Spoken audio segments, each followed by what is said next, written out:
Sekarang kita masuk pada juga ada yang bertolak belakang. Al-Khafidur Rafi'. Al-Khafid maha merendahkan, Ar-Rafi' maha meninggikan. Jadi Al-Khafid merendahkan, Ar-Rafi' maha meninggikan. Jadi ada yang direndahkan oleh Allah, ada yang ditinggikan oleh Allah. Makanya ini dua nama ini tidak boleh dipelajari satu-satu, dia harus sepasang ya. Apa yang direndahkan dan apa yang ditinggikan?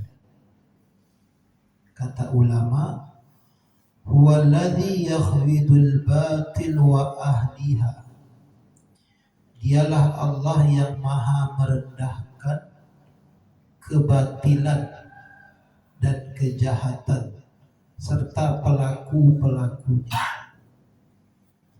Jadi kejahatan itu direndahkan oleh Allah, pelakunya juga direndahkan oleh Allah. Kebatilan itu direndahkan oleh Allah, pelakunya juga direndahkan oleh Allah. Wallazi yarfa'ul haqqa wa ahliha. Dan dialah Allah yang maha meninggikan kebaikan dan pelakunya. Jadi orang yang berbuat baik itu kebaikannya ditinggikan, pelakunya yang membuat baik pun ditinggikan. Jadi karajonyo ditinggikan, orangnya pun ditinggikan. Itu kebaikan. Maka kata ulama, dengan Allah maha merendahkan dan maha meninggikan ini, ada 4 status seorang manusia, di mana seorang manusia itu tidak mungkin tidak ada 4 ini. Bukan tidak ada 4, tidak mungkin tidak keluar dari 4 ini. Apa itu? Yang pertama, ini yang paling baik, tinggi statusnya di dunia, tinggi statusnya di akhirat. Yang kedua, ini tidak apa-apa lah, tinggi statusnya di akhirat tapi rendah di dunia. Yang ketiga, ini janganlah tinggi di dunia, rendah di akhirat. Yang keempat ini yang na'udzubillah, rendah di dunia, rendah di akhirat. Nah, jadi ada 4 ini.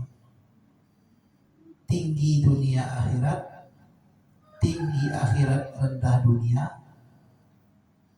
tinggi dunia rendah akhirat, rendah dunia akhirat.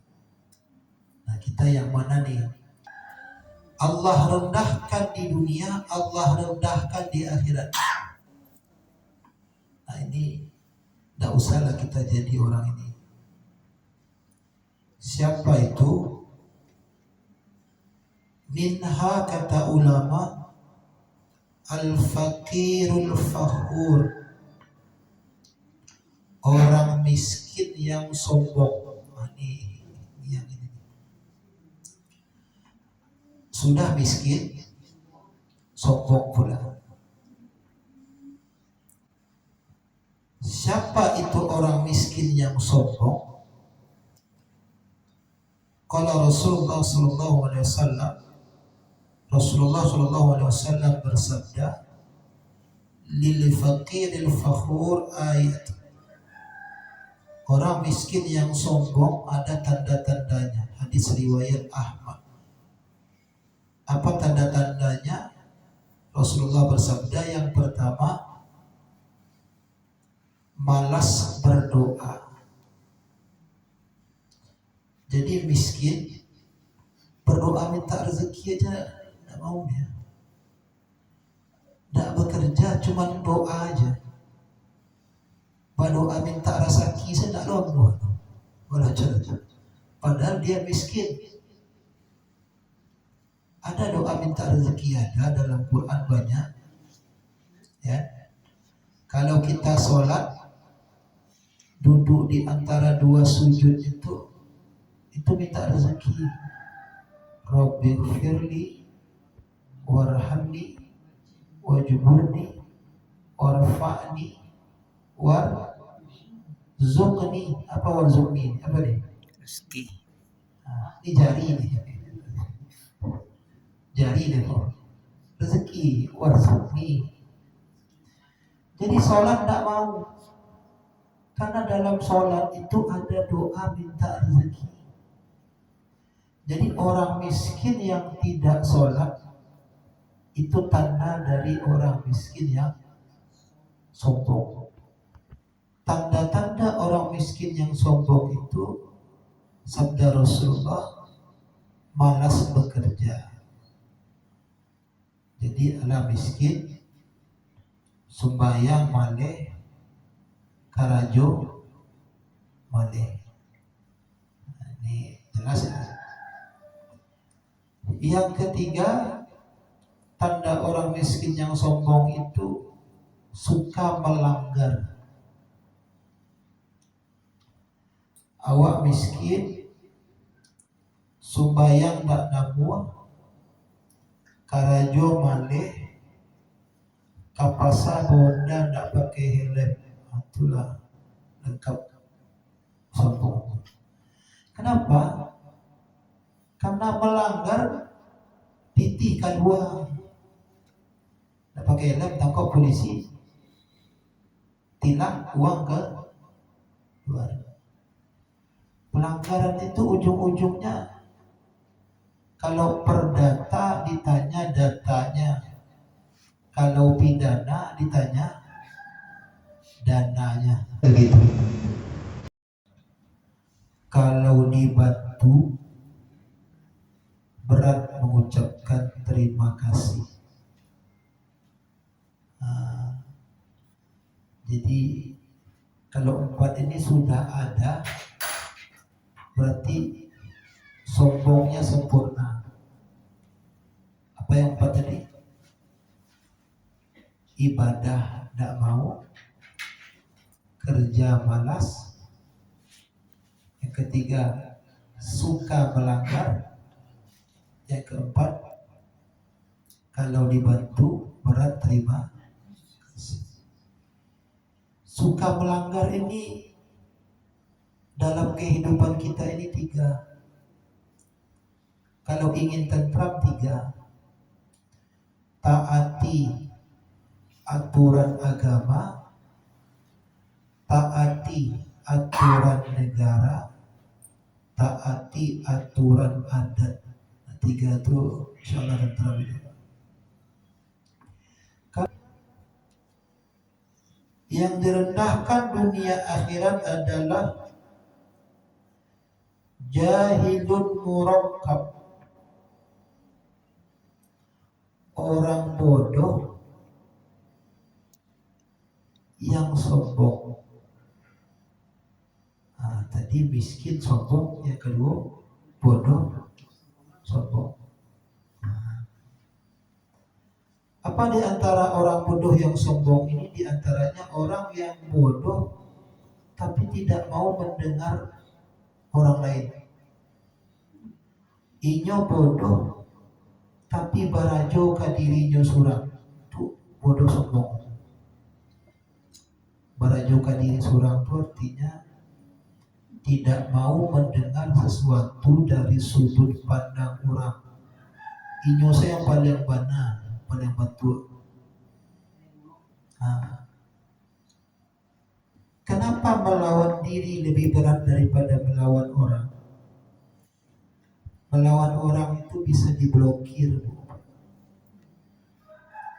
Ibu kalau lawan orang gampang, blokir aja WA-nya selesai.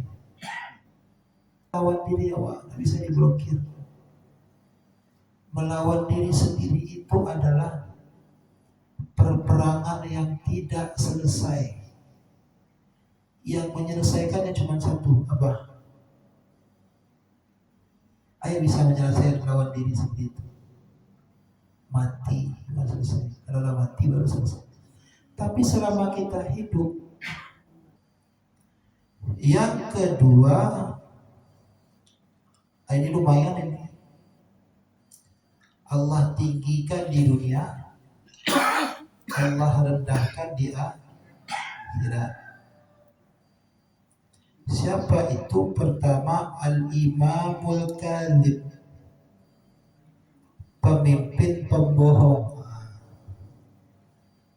Pemimpin pembohong itu ya di dunia wah hormat kayaknya dihormati, tapi di akhirat dia sudah pemimpin pembohong. Siapa pemimpin pembohong itu? Setiap kita pemimpin, kullukum ra'in, itu hadis Rasulullah, wa kullukum mas'ulun an ra'iyatihi. Setiap kita pemimpin dan setiap kita ditanya atas yang kita pimpin. Siapa pimpin Ustaz? Diri awak. Orang yang membohongi dirinya itu orang yang pemimpin pembohong. Jadi tidak usah kita jauh-jauh ke presiden dulu. Diri kita sudah kita pimpin dengan baik atau belum? Tapi kadang kita matikan alarm itu.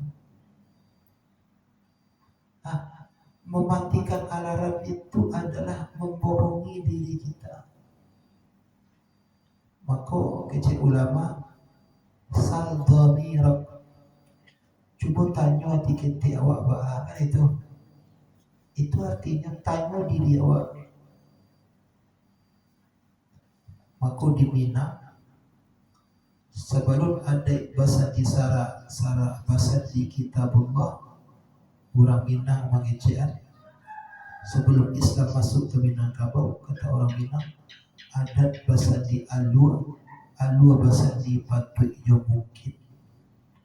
Iko patut tak di kerajaan? Iko mungkin tak?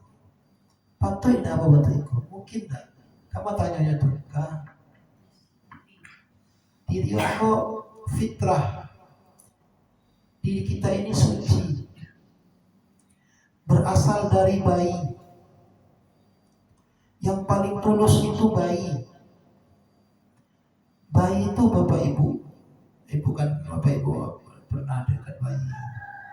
Kalau tak suka, inyo wanangi, ya tak? Kalau nya suka, inyo galak. Tidak ada yang dibuik-buik deh bayi itu.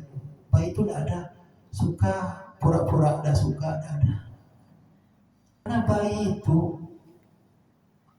ada banyak masuk konsep politik macam-macam. Dia tulus. Itulah fitrah kita. Makin begadang orang mulai dia bersutradara. Ya, mulai dia plan.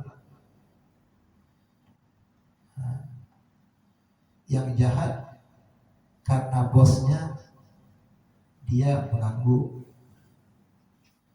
Yang baik karena iri dia tidak suka. Jadi kita kehilangan kebayian kita. Maka kembali kepada fitrah itu, kembali waktu bayi dulu. Sikap kita itu tulus. Bayi itu tulus, tidak ada bayi itu bohong. Kalau suka pasti suka, kalau benci pasti benci. Dan bayi itu harum. Bayi kalau tidak mandi coba, pasti harum tak? Karena makanannya lebih banyak, minumnya asin. Kalau awak nak mandi ketiak awak, karena makan awak ada banyak daging, ayam, jariang. Kalau bayi itu kalau nak mandi, bayi nak mandi, siung di dok karajo tu tanya gini, iko patut tak, iko mungkin tak di kerajaanku. Kamu sebagai seorang muslim patut tak bantu iko. Kamu sebagai ayah patut tak, sebagai ibu patut tak bantu iko. Itu tolak ukurnya diri awak pertama.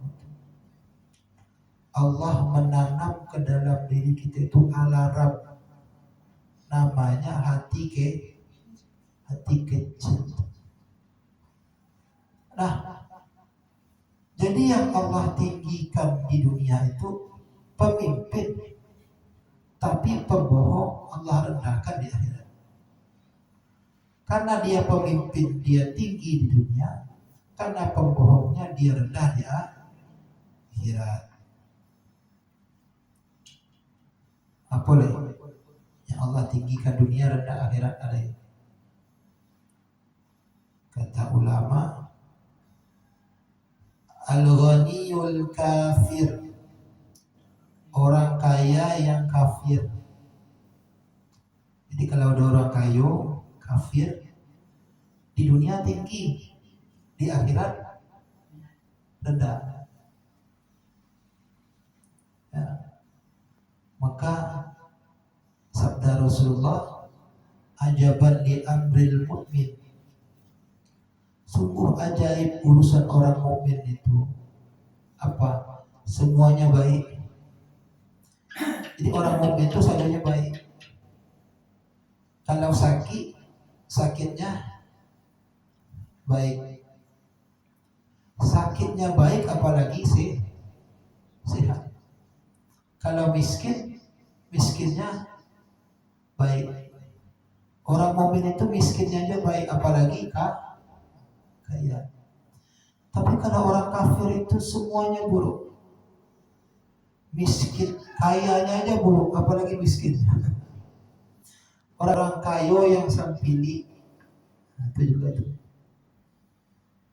tinggi di dunia, rendah dia. Wal alimu ghairu nafi', orang alim yang tak bermanfaat.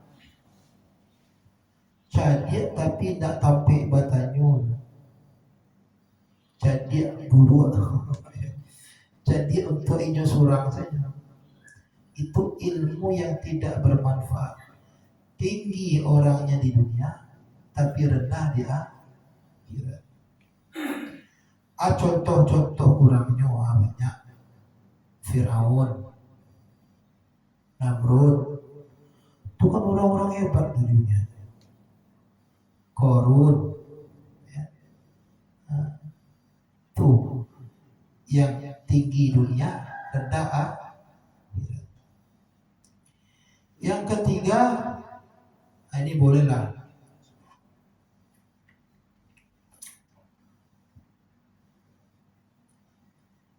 rendah di dunia, tinggi di akhirat. Boleh tuh. Yang pertama adalah fakirun sabur, orang miskin yang bersabar. Miskin bersabar. Yang kedua, rakyatut ta'ah, rakyat jelata yang taat. Rakyatku kan tidak dianggap di dunia rendah, tapi taat. Itu orang-orang yang rendah dunia, tinggi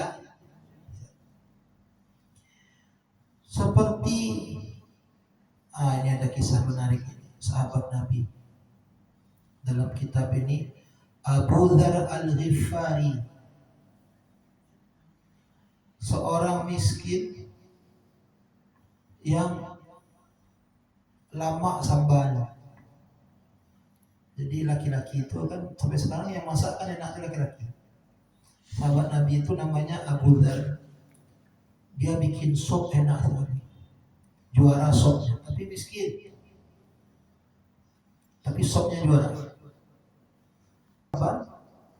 Dia setiap bikin sop dibanyakkan kuahnya. Isinya dikit, kuahnya banyak. Kenapa? Uang tidak ada. Maka setiap bikin sop dibaginya ke tetangga-tetangga. Apa dibaginya? Kuahnya itu. Jadi Abu Zar itu, dari Abu Zar kita belajar orang miskin pun bisa bersedekah kalau mau.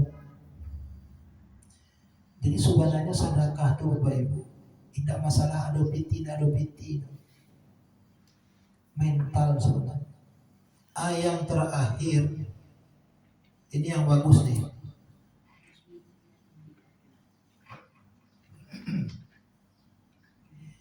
Tinggi dunia akhirat. Contohnya adalah ghaniyun syakur, orang kaya yang bersyukur, rajin derma. Ghaniyun ta'ah, orang kaya yang taat. Alimun nafi', orang alim yang ilmunya bermanfaat. Tampik batanyo, tampik bebarito. Siapa contohnya? Dari sahabat. Sahabat itu hampir semuanya. Abdurrahman bin Auf kaya, Sa'ad bin Abi Waqqas kaya, Utsman bin Affan kaya. Puncaknya Rasulullah SAW kaya. Ya. Istri Khadijah, ya. Itu orang-orang yang tinggi di dunia, tinggi di akhirat.